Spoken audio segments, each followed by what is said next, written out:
Kan dulu ada satu orang punya utang 500 dinar. Dia punya utang banyak sama orang, kemudian datang waktunya semua pada nagih, maka dia kebingungan, nggak punya uang. Akhirnya dia pergi ke salah seorang saudagar, dia pinjam uang 500 dinar. Diberikan sama saudagar tadi. Sebelum diberikan ditanya, kapan mau kau kembalikan uang ini? Maka dia berkata, insya Allah di tanggal sekian saya kembalikan. Uang itu diambil, dia bayarkan hutangnya satu persatu. Selesai dibayarkan tidak tersisa uangnya. Nggak ada sisa modal untuk dia putarkan supaya bisa bayar hutangnya yang 500 dinar ini. Karena apa? Memang dia pinjam sesuai dengan kadar hutangnya. Sampai ketika datang waktu jatuh tempo, yang punya uang datang ke rumahnya nagih, mana uang 500 dinar yang kau pinjam? Kau janji hari ini akan melunasinya. Maka dia bilang, demi Allah sepeser pun saya nggak punya. Saya belum mendapatkan apa-apa untuk saya bayarkan kepada dirimu. Maka yang punya uang nggak mau tahu. Engkau janji tanggal sekian mau kau bayar, sekarang sudah jatuh temponya, maka bayar hutangmu sesuai dengan ucapanmu. Dia bilang, saya nggak punya. Kalau begitu ayo pergi ke Qadhi, pergi ke hakim. Nggak benar ini perbuatanmu. Maka yang utang tadi dibawa sama yang punya uang ke hakim. Diceritakan perkaranya, ditanya sama hakim, kenapa tidak kau bayar hutangmu? Bukankah engkau berjanji hari ini akan melunasinya? Dia bilang, iya saya berjanji, tapi saya nggak punya uang. Saya bukan pengkhianat, bukan orang yang mau berdusta. Kalau berdusta saya akan bilang saya nggak punya uang. Nggak ada perjanjian di sini, nggak ada bukti. Tapi saya ngaku kalau saya punya utang dan hari ini saya nggak punya uang untuk saya bayarkan. Maka Qadhi berkata, apa kalau begitu kau melanggar janjimu, maka engkau harus dihukum, engkau harus dipenjara.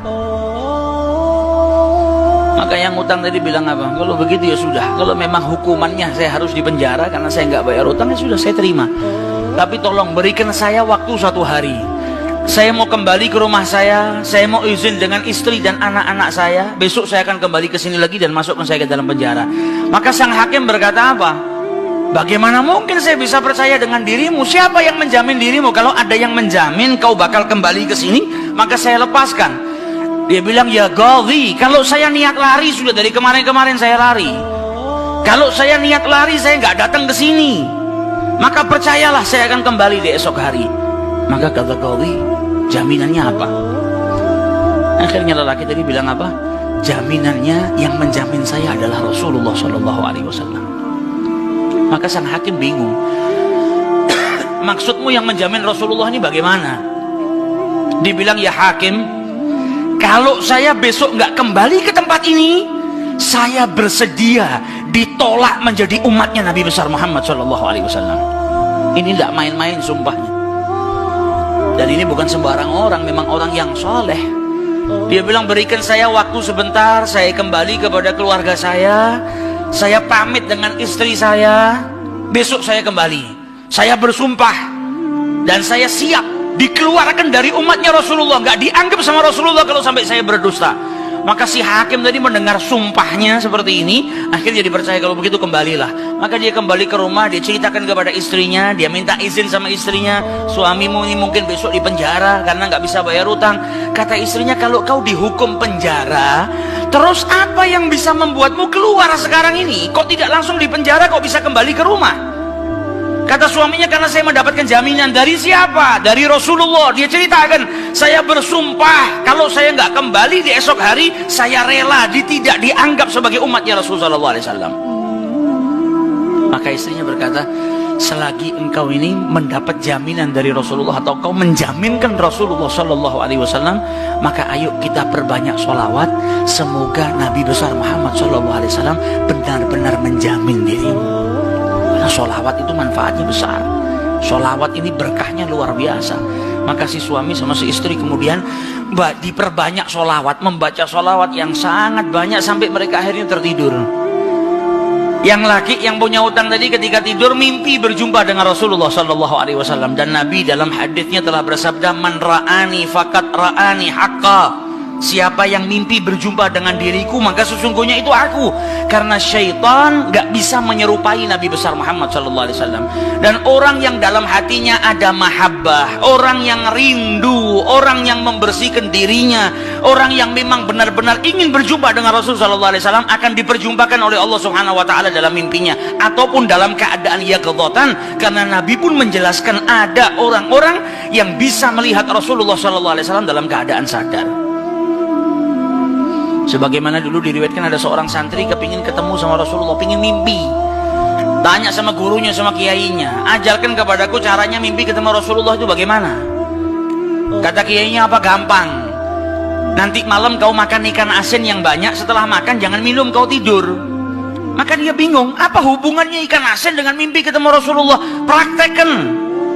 Ini kiai mau mendidik santrinya yang betul-betul kepingin berjumpa dengan Rasulullah, pingin mimpi dengan Rasul SAW. Maka malam hari datang, dia makan ikan satu piring, setelah itu nggak minum, tidur. Bangun tidur, dia pergi ke gurunya, marah, mana saya nggak ngimpi ketemu Rasulullah. Kata gurunya, apa yang kau impikan? Kau mimpi ngelihat apa? Kata santri tadi, saya mimpi ngelihat laut, ngelihat sungai, ngelihat hujan, ngelihat air terjun. Kata gurunya, karena sebelum tidur yang kau rindukan adalah air. Kau makan ikan asin sehingga kau kehausan. Yang kau rindukan dan kau dambakan air. Maka apa yang kau rindukan dan apa yang kau dambakan datang dalam mimpi. Coba setiap kali kau tidur kau rindu dengan Rasulullah. Coba setiap kali kau tidur kau ingin sekali dan minta sama Allah Subhanahu Wa Taala agar diperjumpakan dengan Rasul Sallallahu Alaihi Wasallam, maka kau akan diperjumpakan dengan Nabi besar Muhammad Sallallahu Alaihi Wasallam. Nah, ini yang diajarkan sama para ulama. Ini yang punya utang dari mimpi ketemu Rasulullah Sallallahu Alaihi Wasallam. Dalam mimpinya apa kata Rasulullah? Kau jangan takut, jangan gelisah. Orang yang mahabbah, baca sholawatnya bukan sekedar baca, tapi baca dari lubuk hatinya, baca dengan penuh kecintaan. Mimpi berjumpa dengan Rasulullah dan berkahnya sholawat tadi bisa menyelamatkan orang, hajat-hajatnya bisa dikabulkan, dapat pertolongan dari Allah Subhanahu Wa Taala. Maka dalam mimpinya Rasulullah bilang apa? Besok pagi kau pergi, idhab ilal wali, pergi ke gubernur di tempatmu itu. Bilang sama gubernur tadi, Rasulullah mengucapkan salam kepadamu. Dan sampaikan kepada si gubernur, kalau setiap hari dia bersolawat kepada Rasulullah sebanyak 1000 kali, itu solawatnya sampai kepada Nabi Muhammad. Dan sampaikan kepada si gubernur, tadi malam dia itu kebingungan, baca solawat sudah 1000 atau belum. Ada salah dalam menghitung, sehingga dia itu gelisah, saya sudah 1000 atau belum. Maka sampaikan kepada gubernur itu, bahwasanya solawatnya sudah sampai 1000, jadi dia nggak perlu gelisah. Bangun dari tidur, dia mau kembali ke Gawi, tapi sebelumnya dia pergi ke wali, pergi ke gubernur tadi. Sampai di rumahnya gubernur, dia sampaikan, wahai wali, wahai gubernur, Rasulullah menitipkan salam kepadamu. Kaget dia. Orang yang selama ini dia solawati, gubernur ini gubernur yang cinta kepada Rasul Sallallahu Alaihi Wasallam, tiba-tiba ada orang yang datang bawakan salam dari Rasul Sallallahu Alaihi Wasallam. Nabi Muhammad berkata kepadamu, wahai gubernur, solawatmu yang kau baca 1000 kali setiap hari sampai kepada Rasulullah. Dan tadi malam ketika engkau kebingungan solawatmu itu sudah 1000 atau belum, ternyata sudah 1000. Nabi ngabarkan kau jangan takut, jangan gelisah, karena solawatmu seperti biasa, istiqomah kau baca, jumlahnya sudah 1000. Dan Nabi Muhammad minta engkau bantu diri saya untuk melunasi hutang. Maka saking gembiranya dapat salam dari Rasulullah, dapat kabar kalau solawatnya yang selama ini dia baca sampai kepada Rasul Sallallahu Alaihi Wasallam. Ditanya utangmu berapa? 500 dinar. Diambilkan 500 dinar dari Baitul Mal. Setelah itu diambilkan lagi 2500 dinar dari uang pribadinya. Ini hadiah buat dirimu karena kau datang bawa kabar gembira kepadaku, yaitu Rasulullah Sallallahu Alaihi Wasallam mengucapkan salam kepadaku. Mahabbah. Kita belum tentu, kalau mungkin andai ada orang yang mimpi berjumpa dengan Rasulullah, kemudian Nabi mengucapkan salam kepada kita, belum tentu kita bahagia sampai bisa mengeluarkan harta seperti itu. Tapi orang-orang yang mahabbah, kecintaannya sama Rasulullah luar biasa. Maka dia pulang dari rumahnya si gubernur tadi bawa uang 3000 dinar. Utangnya cuma 500 dinar. Berkat sholawat dia bisa melunasi hutangnya. Maka dia pergi ke rumah qadhi, sebagaimana janjinya dia akan kembali. Dia ketuk pintu rumah qadhi, maka qadhi tadi ketika buka pintunya langsung memeluk orang tersebut, nangis yang luar biasa dan berkata apa? Alhamdulillah, berkat dirimu tadi malam saya mimpi ketemu Rasulullah SAW. Kata Rasulullah apa? Kalau engkau membantu orang yang punya utang itu untuk melunasi hutangnya, maka aku akan membantumu kelak di hari kiamat. Diambilkan uang 500 dinar, diberikan kepada orang tersebut. Sampai Ghazinya pun diimpiin sama Rasulullah sallallahu alaihi wasallam. Keluar dari rumahnya Ghazi bawa uang berapa? 3.500 dinar. Dia pergi ke tempat orang yang dia utangi mau bayar utangnya. Ketika sampai di rumah orang tersebut, orang yang dia utangi tadi sudah berada di depan rumah nunggu kedatangannya.